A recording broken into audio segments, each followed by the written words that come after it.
తెలంగాణ 8 సంవత్సరాలు ప్రత్యేక రాష్ట్రంగా ఉంది. 48 నుంచి 56 వరకు ఆంధ్ర ప్రాంతంలో ఉన్న తెలుగు వాళ్ళు, మద్రాసులో అంతర్భాగంగా ఉన్న తెలుగు వాళ్ళు చాలా రోజుల నుంచి పోరాటం చేశారు. వారి పోరాటాల ఫలితంగా ఆంధ్ర స్టేట్ అండి, ఆంధ్రప్రదేశ్ కాదు, ఆంధ్ర స్టేట్ అవతరించింది. అదెప్పుడు తెలంగాణ రాష్ట్రం ఏర్పడ్డ 5 సంవత్సరాల తర్వాత కర్నూలు రాజధానిగా వచ్చిందండి. అప్పుడు 3 ఏళ్లు అది సెపరేట్ స్టేట్ ఉంది, 5 ఏళ్లు తెలంగాణ సెపరేట్ స్టేట్ ఉంది.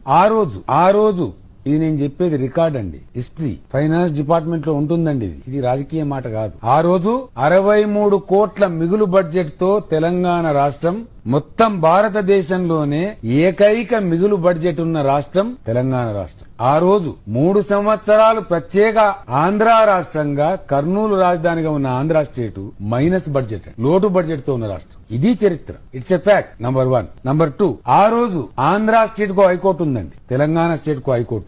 ఆనాటి ఆంధ్ర స్టేట్ హైకోర్టు జడ్జీలు వాళ్ళ శాలరీలు, వాళ్ళ వేతనాలు తెలంగాణ హైకోర్టు న్యాయమూర్తుల వేతనాల కన్నా తక్కువ. 2, 3 అండి. ఆ రోజు ఆంధ్ర స్టేట్ ప్రభుత్వ ఉద్యోగస్తుల యొక్క వేతనాలు తెలంగాణ ఉద్యోగుల శాలరీస్ కంటే చాలా తక్కువ. ఈ ఫ్యాక్ట్, చరిత్ర వారు తెలుసుకోవచ్చు. లాస్ట్ పాయింట్, తెలంగాణ ఆంధ్ర రెండు కలిసి ఆంధ్రప్రదేశ్ అయిన తర్వాత వాస్తవానికి ఆంధ్ర ఉద్యోగుల జీతాలు, ఆంధ్ర జడ్జీల జీతాలు తెలంగాణ స్థాయికి పెంచి ఉండాలి. కానీ జరిగిన దాష్టీకం, జరిగిన దుర్మార్గం, డబ్బులు లేవని, సరిపోవని, పేదరికంలో ఉన్న ఆంధ్ర స్టేట్ ను ఆదుకోవాలని, దాన్ని అభివృద్ధి చేయాలని తెలంగాణ న్యాయమూర్తుల జీతాలు తగ్గించారు. తెలంగాణ ఉద్యోగస్తుల జీతాలు ఆంధ్ర ఉద్యోగస్తుల స్థాయికి తగ్గించారండి. అంటే బీపీఆర్ విఠల్ గారు అప్పుడు రాశారు, తెలంగాణ సర్ప్లస్.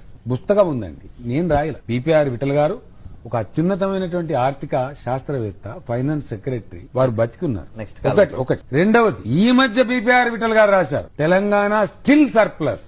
కాబట్టి తెలంగాణ సెపరేట్ స్టేట్ అయితే బంగారు పిచ్చుకవుతుంది. ఇక్కడి వనరులు హర్యానాను, పంజాబ్ ను మించిపోయే స్థాయికి తెలంగాణ ఎదుగుతుంది.